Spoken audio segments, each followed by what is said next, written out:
நீங்க தேவனுக்கு பிரியமானதை ஏதாவது செய்ய வேண்டும் என்று சொன்னால் உங்க சுயத்தை நீங்க ஒழிக்க வேண்டும். சுயமான எது செய்யாதீங்க. எதுவுமே சுயமானதுக்கு டிசிஷன் இருக்காதீங்க. எல்லாம் தேவன் சொல்லி செய்யணும், தேவன் சொல்லி பேசணும், தேவன் கட்டளையிட நடக்கணும், தேவ சித்தத்தை தேடணும். உங்க சுய சித்தத்தை ஒழிக்க வேண்டும். தேவனுடைய வார்த்தைகள் தான் பேச வேண்டும். ஹalleluya. சுயமாய் எதுவுமே செய்யாதீர்கள்.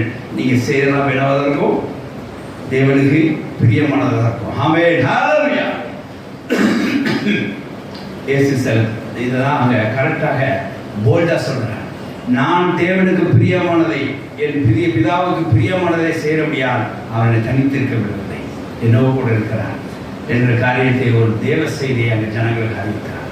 அப்போ நம்ம அந்த தேவ செய்தி கேட்டு புரிஞ்சுக்கணும். ஆஹா, எப்படி இந்த காரியம் சாத்தியமாகுது?